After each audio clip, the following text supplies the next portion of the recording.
कोणाचे रिलेशन असतील तर सॉरी, आपल्या शहरामध्ये एका इंजिनिअरिंग कॉलेजच्या एका टॉपर मुलीला वर्षाच्या 2 लाख रुपयाचं, वर्षाचे बोलतोय महिन्याचे नाही, वर्षाच्या 2 लाख रुपयाचं पॅकेज मिळाल्यामुळं तिचा सत्कार केला गेलाय.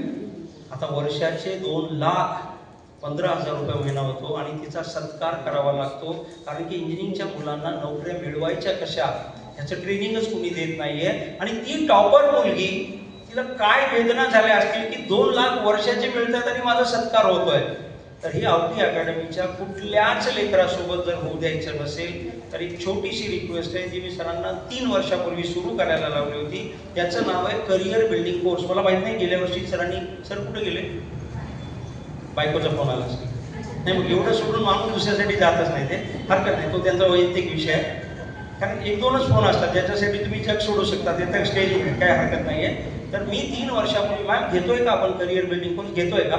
अच्छा, मी ना त्या कोर्सबद्दल फार हट्टी आहे. माझ्या कौशिकला मी त्यावेळेस पुण्याला नेलं होतं. म्हणजे करिअर बिल्डिंग कोर्स नावाचा जो कोर्स मागे मी पाहिला आहे, म्हणजे तो 20 वर्षापूर्वी मी हे प्रस्तुत केलाय. 11वीला कुठेही क्लास लावा तुम्ही, कुठेही 11वीला क्लास लावा, तो घरगुती क्लास असेल, आवटी अकॅडमी असेल, एखादा ब्रँडेड क्लास असेल, त्याच्याने फरक पडत नाही. पण त्याच्या आधी आपल्या लेकराच्या काही बेसिक कॉन्सेप्ट असतात ज्याच्यामध्ये, नका बघू ना सरांकडे, त्यांना टेन्शन, प्लीज प्लीज प्लीज, आधीच ते प्रॉब्लेम सॉल्व्ह करतायत आणि तुम्ही परत त्यांच्याकडे बघाल तर त्यांना टेन्शन येईल. सर आम्ही काहीही तुमच्याबद्दल बोललेलो नाही, असं ते हसताय, थँक्यू. आपण ना हसत पुढे जाऊया, हसल्याने ना ओझं कमी होतात. सर मला एवढंच कन्फर्म करायचं होतं, करिअर बिल्डिंग कोर्स आपण 2 वर्ष घेतोय का? घेत आहे. तर मी त्या कोर्सबद्दल सरांना हट्ट केला, नंतर माझंही बोलणं नाही झालंय. तो कोर्स असा आहे की 10वीची परीक्षा संपली की तिथून पुढे 1 महिना, 10वीची परीक्षा संपल्यावर तिथून पुढे 1 महिना या मुलांना ह्या आपल्या टीम सोबत, म्हणजे आपल्या टीम मध्ये खूप अशी लोक आहेत की जे 11वी 12वीला तुफान आहेत. बाहेरचे काही गेस्ट लेक्चर्स, मी बाहेरचे शब्द वापरतोय, आपल्या टीम सोबत बाहेरचे काही गेस्ट लेक्चर्स, आणि 1 महिना जर या मुलांना 11वीचे काही बेसिक चॅप्टर शिकवल्या गेले. मी फार प्रामाणिक बोलतोय, रिपीट करतोय. माझ्या सख्या बहिणीचा मुलगा एका क्लासमध्ये इथंच 11वी 12वी करतोय, फार दुर्भाग्यशाली आहे ते इन्सिडन्स. 11वी 12वी करतोय तो, 10वीला 96% पोरगा, हिंगोलीला माझी बहीण आहे, तिथून तो 96% पोरगा मी इथं आणला. पण त्या पोराचा प्रॉब्लेम असा झाला की जिथं 11वीला लावलाय तो एक ब्रँडेड क्लास आहे आणि तिथं स्टेट बोर्ड, CBSE, ICSE सगळे 10वीचे मुलं एकत्र बसतात. मला वाटतं सगळ्यांना माहित आहे की 11वीला सगळ्या बोर्डचे मुलं एकत्र बसतात. माझ्या बहिणीच्या मुलाला पहिल्या लेक्चरला लॉगॅरिथम नावाचा, लॉग नावाचा चॅप्टर आहे, तो इथं सुरू केला. आता ICSEच्या मुलांना लॉगॅरिथम हा स्कूलमध्ये झालेला आहे आणि स्टेट बोर्डच्या मुलांना तो बघायला नाही मिळाला. मी माझ्या सख्या बहिणीच्या मुलाबद्दल बोलतोय. तो सुरू झाल्यावर त्या 300 मुलांमध्ये जेव्हा काही मुलं उत्तर द्यायला लागली आणि ह्याला उत्तर येत नव्हते, ज्यांना ICSE मध्ये झालेलं होतं त्यांना ते येत होतं, ह्याला आलं नाही, तो त्याच दिवशी डिप्रेस झाला. का? की बापरे, इथली मुलं माझ्यापेक्षा खूप हुशार आहेत, इथली मुलं माझ्यापेक्षा खूप हुशार आहेत, मामाजी मला जमणार नाही. त्या दिवशी मी यांना भेट घातली होती आणि यांनी, म्हणजे मी फार अभिमानाने बोलेल, सरांनी माझ्या घरी येऊन माझ्या प्रणवला लॉग चॅप्टर शिकून त्याचा कॉन्फिडन्स वाढवला. पण हे सगळ्यांच्या बाबतीत नशिबात असं नाही होणार आहे. म्हणून करिअर बिल्डिंग कोर्स जो पुणे मुंबईकडे कंपल्सरी लोक करतात, तो कोर्स असा आहे की 1 महिन्यामध्ये 11वीला प्रवेश करण्यापूर्वी जर या मुलांचे बेसिक 11वीचे चॅप्टर, मी लॉगचं एक्झाम्पल दिलंय, अख्ख्या भारतामध्ये, म्हणजे तुमचं कोणी जर 11वी 12वीला नातेवाईकांची मुलं असतील ना, तर माझ्यासाठी एक चॅप्टर त्यांना विचारा, फिजिक्सचा युनिट डायमेन्शन्स अँड मेजरमेंट, चॅप्टरचं नाव पाठ करून घ्याल. युनिट डायमेन्शन्स अँड मेजरमेंट हा 11वीचा स्टार्ट आहे. खरं तर 5वी पासून gram to kilogram, metre to kilometre हे सगळं आपल्याला शिकवलं गेलेलं आहे. राजपूत सर आणि हे सर आहेत का इकडे, भारती सर आहेत, आहेत, ठीक आहे. मी हे का बोललो, 5वी पासून हे शिकवले गेलेलं आहे आणि 12वीच्या परीक्षेला जाईपर्यंत मुलांना जर विचारलं की तुला कोणता चॅप्टर रिवाइज करून पाहिजे, तर त्यांचा हट्ट असतो युनिट डायमेन्शन आणि मेजरमेंट परत करून घ्या. जो 11वीचा पहिला चॅप्टर आहे तो 12वीच्या एंडपर्यंत त्यांना येत नाही. तर या करिअर बिल्डिंगमध्ये युनिट डायमेन्शन मेजरमेंट जर मुलांना शिकवल्या गेला आणि जर त्याच्यावर यांची प्रॅक्टिस घेतल्या गेली तर 11वीला अजिबात अडचण येणार नाही. ज्योत्स्ना मॅम समोर तुमचा विषय बोलतोय. बायोलॉजी 360 तेव्हाच मिळतात जेव्हा त्याच्या बेसिक कॉन्सेप्ट क्लिअर असतात. मॅम तुम्ही मान्य कराले, बरोबर आहे. आता नीटच्या परीक्षेचा, म्हणजे मागच्या वर्षीच्या नीटचा सांगतो तुम्हाला. मागच्या वर्षी नीटला 3 प्रश्न असे आले होते जे तिन्ही प्रश्न 8वी 9वी 10वीच्या अभ्यासक्रमाला ट्विस्ट केलेले होते. 8वी 9वी 10वी स्टेट बोर्ड पुस्तकातले ट्विस्ट केलेले होते. आता ट्विस्ट केलेले प्रश्न कुणाला आले? ज्यांनी कुठेतरी काहीतरी चांगले क्लास केले त्यांना आले.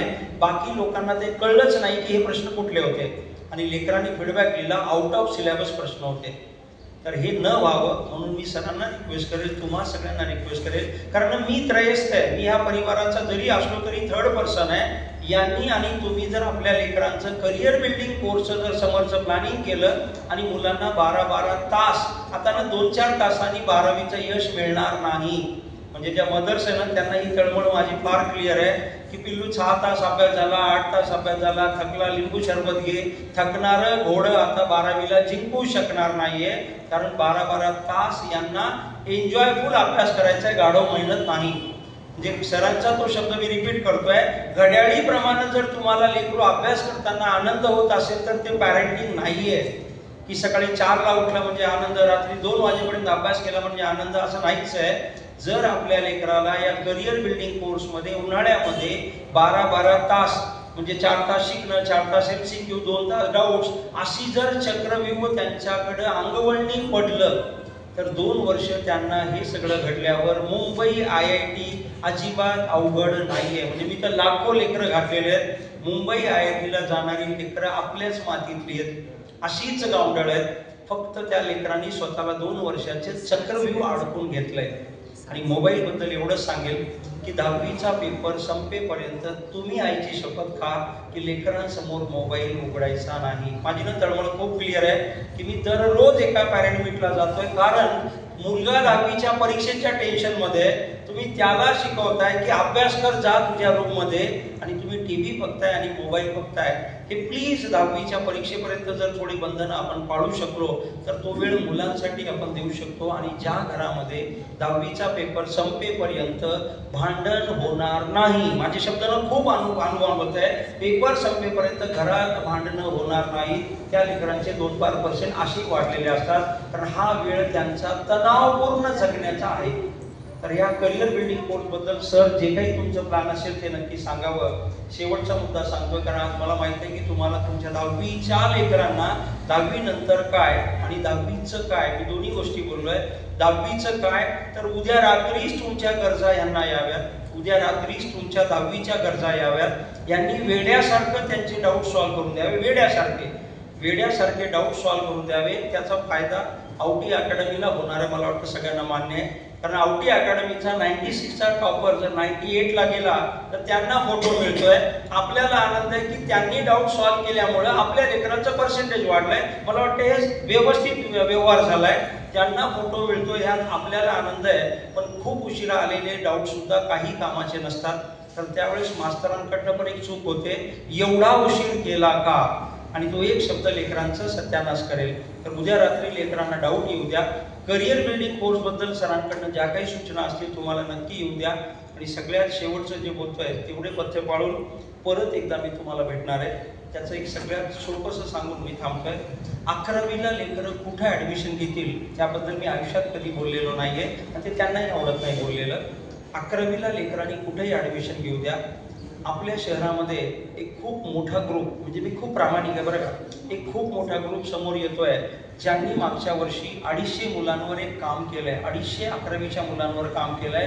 त्या मुलांचं नॉन अकॅडमिक गव्हर्निंग हा खूप महत्त्वाचा मुद्दा आहे, फार महत्त्वाचा मुद्दा आहे. मुलांना 11वी 12वी 2 वर्ष मेंटली फ्रेश ठेवणं हे सगळ्यात मोठं चॅलेंज आहे. 2 वर्ष लेकरांना मित्रापासून, मोबाईलपासून, फॅमिलीपासून दूर ठेवणं हे सगळ्यात मोठं चॅलेंज आहे. आणि या चॅलेंजला या शहरातल्या एका ग्रुपमध्ये हा डॉक्टर किशोर कुलकर्णी सर नावाचा व्यक्ती पण त्यामध्ये इन्व्हॉल्ड आहे. हे अतिशय मोठी सुशिक्षितांची टीम आहे की जे पुढं मुलांना जळताना बघतायत. त्यांनी तो पॅटर्न कसा राबवला तेवढं सांगून मी थांबतोय. 11वीला तुम्ही ॲडमिशन कुठे घ्या, इथं घ्या, बाहेरगावी घ्या, जगाच्या पलीकडे घ्या, लेकराचं 11वी 12वीचं नॉन अकॅडमिक आणि अकॅडमिक गव्हर्निंग कसं व्हायला पाहिजे. म्हणजे ते लेकरू फिजिक्समध्ये कमी पडलं तर त्याला फिजिक्ससाठी काय केलं पाहिजे, केमिस्ट्रीला कमी पडलं तर त्याला त्यासाठी काय केलं पाहिजे, त्या लेकराच्या मधनं मीटिंग घेऊन त्यांच्यातलं मोटिवेशन वाढवणं कसं केलं पाहिजे आणि त्या फॅमिलीमधलं प्रेशर कमी कसं केलं पाहिजे. हा मला वाटतं 250 मुलांवर झालंय सर, यामध्ये सर पण सदस्य आहेत. 250 लेकरांवर हा प्रयोग झाला आहे आणि मला सांगताना खूप आनंद होईल की त्यातली जवळपास 250 फॅमिलीज हॅपी आहे की हे गव्हर्निंग कुणीतरी तिसरा व्यक्ती करत आहे. कारण आपण गव्हर्निंग केलं तर अपेक्षा असतात आणि ते असायला पाहिजे. बाप म्हणून मला पण होत्या की तू जास्त अभ्यास कर, तू मार्क चांगले घे, पण हे थर्ड पर्सन यांनी जे कन्सल्टन्सी नावाचं मॉड्यूल आणलं आहे की ते आई वडिलांच्या पलीकडचे आई वडील बनले आणि ते केवळ 11वी 12वीच्या मार्क आणि वागण्यावर काम करतायत. मला वाटतं त्रिशूल कुलकर्णी सरांसाठी एकदा टाळ्या व्हाव्यात की MIT चे ते डीन आहे, म्हणजे त्या शब्दाला मी परत करतोय. सरांचं जे पद आहे MIT इंजिनिअरिंग कॉलेजच्या ट्रेनिंग प्लेसमेंट ऑफिसचे सर डीन आहे.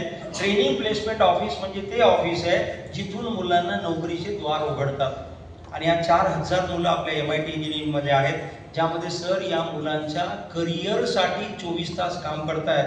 आणि आज जे सर बोलणार आहेत ती तळमळ मला माहित होती की 4थ्या वर्षी इंजिनिअरिंगला नोकरीसाठी मी काय करू रटणाऱ्या लेकरांना जर आजच कळलं की आपल्याला पुढे प्रवास कसा न्यायचा आहे, तर या पर्सनल कन्सल्टन्सीच्या मार्फत आपल्या सगळ्यांचं खूप सुंदर करिअर पुढे जातं. आणि लास्ट, माझी अजून खूप चहा खूप लोकांची बाकी आहे, मी नेहमी बोलत असतो ते आजही बोलेल. अजूनही वेळ आहे, उन्हाळ्यामध्ये एकदा चहाला बोलून घ्या. मी अजूनही रिपीट करतोय, देवानी मला ते सगळं दिलंय जे का पालकाला पाहिजे. मोठ्या मुलाचं लग्न झालंय, तो त्याच्या कामात आहे. लहान आता 24व्या वर्षी त्याला 40 लाखाचं पॅकेज आहे. ज्या बापाने कधी 4,000 40,000 पाहिले नव्हते, आज तो 24व्या वर्षी पुण्याला 40 लाखाच्या पॅकेजने करिअर सुरू करतोय. तर मी तो समर्पक बाप आहे जे सगळे आनंद पाहिले, म्हणजे अतिशय चिखलातल्या गरिबीपासून ते समर्पक आनंद सगळे पाहिलेत. आणि जसं सर म्हणले, माझं गाव बोरी, तालुका जिंतूर, जिल्हा परभणी. अतिशय छोट्याशा स्वरूपातनं मी 10वी पास केलंय. तळमळ एकच आहे, 2 टाईपची लोक असतात, एक भूतकाळ विसरणारी आणि एक भूतकाळात जगणारी. ते त्यांचे जे वाक्य होते तेच मी रिपीट करतोय. असे खूप कमी असतात जे भूतकाळात जगतात, ते आनंदाने मरतात, ते भूत पिशाच होत नाहीत. मी थांबतोय आता, परत एकदा रिपीट करतोय याला. जे समाधानाने जगतात आणि आपल्या भूतकाळाशी मातीशी प्रामाणिक राहतात, ते मरताना भूत पिशाच कधीच होत नाहीत. आणि जे झपाटून दर दिवशी नवीन लोकांसोबत जगण्याचं स्वप्न बघतात आणि मागच्याला त्याला म्हणतो ना आपण, त्याच्या डोक्यावर पाय ठेवून मी मोठा झालो, अशा प्रवृत्तीच्या लोकांचं आयुष्यात कधी भलं होऊ शकत नाही. तसं आज खूप दिवसांनी तुमचं ऐकताना मला माझं सगळं आधी आठवलं की त्या चिखलातून वर आल्यानंतर आपण पण समाजाचं काही देणं लागतो. आवटी सरांकडनं देणं माझं एकच आहे, दरवेळेस बाजूच्या साई हॉटेलमध्ये चहा पाजणं, याच्या पलीकडे आमचं काही घेणं देणं नाही. बरोबर ना सर? तर ही चहा मला आवडते, म्हणून इथं काही असलं की मी आवर्जून येतो. मेगामॅन कुठे आहे? तिकडे आहे. मी तुम्हाला आल्या काय म्हटलं, मी माझी चहा पिऊन येतो, आपण पालकांना नंतर बोलतो. बस अशी नाते तुमच्या लेकरांसोबत राहावी. 11वी 12वीच्या प्रवासात कुठंही कधीही काहीही लागलं तर ही सगळी फॅमिली तुमच्या सोबत आहे. फक्त एक लक्षात ठेवा, आता आपलं लेकरू 11वीला आवटी अकॅडमीमध्ये नाही टाकलं. लास्ट डायलॉग फार महत्वाचा आहे, जे दरवर्षी मी बोलतोय पण ती चूक होते.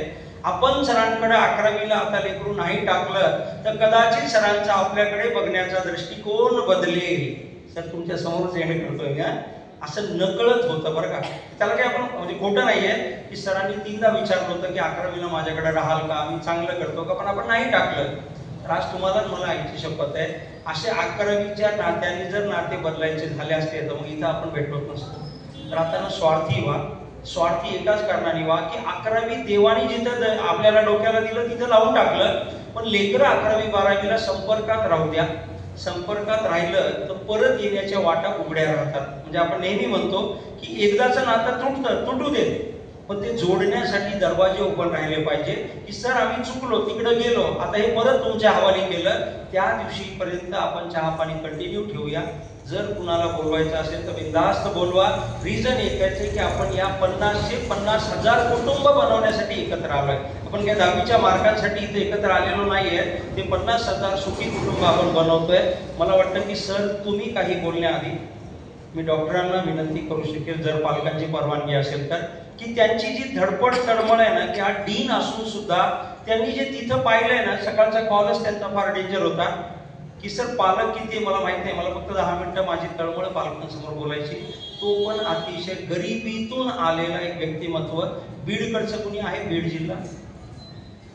बीड जिल्हा? हो सर, हात वर करा ना तुम्ही. हा असं आता राईट. तर हा तुमचा भूमिपुत्र आहे, त्यांच्या चहाची सोय मी केलेली आहे. फक्त एवढं सांगेल, आपली सगळी लोक आपण कुठल्या तरी खेड्यातूनच आलेली आहेत. आपण सगळेजण कुठल्या तरी खेड्यातूनच आलेलो आहेत आणि इथं आपलं अख्खं आयुष्य खपलोय. खपलो शब्द कळतं मला वाटतं. आपण लेकरासाठी खपलोय. त्यांच्या आनंदामध्ये आपल्याला आनंद मानायचा आहे. टीम आवटी खूप खूप धन्यवाद. मी पहिल्यांदा सरांना म्हटलं होतं की आता ना शाल, श्रीफळ आणि बुके बंद करूया. मॅम तुम्हालाही बोलतोय मी आता. फार अवघड होतं मला ते, म्हणजे मी ह्यातला एक राहिलं तर मला जास्त आवडेल. त्यामुळे इथून पुढे आवटी अकॅडमीला मी कधीच आईची शपथ काही स्वीकार करणार नाहीये. मला माझा आनंद असाच निर्भर राहू द्या. तुमच्या सगळ्यांची सगळी स्वप्न पूर्ण हो. सगळी स्वप्न म्हणजे मी आयुष्याला एक शेवटचं स्वप्न सांगतो की तुम्हाला चांगला जावई भेटो, तुम्हाला चांगली सून भेटो. हे स्वप्न डोळ्यात ठेवलं तर आयुष्य आनंदी जातं. नाही तर दरवर्षी नवीन स्वप्न जर करत गेलं ना तर ते अशांत आत्मा राहतात, ते कधी सुखी राहू शकत नाही. तर थँक्यू व्हेरी मच. ह्या 10वीच्या दबावात पण आपण इथं एकत्र भेटलोय आणि डॉक्टरांना विनंती करेल की तुमच्या मनातला तो दुःख, आणि पालकांना पण रिक्वेस्ट करेल, आतमधनं सरांना पण बोलवलं ना तर चालतं. ते तुमच्याच मागे राहतात. सर कुठे राहता तुम्ही? अय्यप्पा मंदिरला. तर रात्री रोज एका ठिकाणी जरी चहा पाण्याला बोलवलं तर त्यांची बायको तुम्हाला दुवा देईल की संध्याकाळी हे तासभर बाहेर राहतं. अरे बाबा, असंच आनंद एकत्र जाऊया. थांबण्याआधी फक्त आवटी सरांना एकदा हसूया, थांबूया. आवटी सर, तुम्हाला जो फोन आला होता, म्हणजे मी तुमच्यासाठी बोलतोय, तेव्हा सगळे हसतायत. 2च चान्स होते. माणूस उठलेल्या स्टेजवरनं 2दाच जातो. एकदा बायकोचा फोन असला तर हसतायत. चला, धन्यवाद. थँक्यू.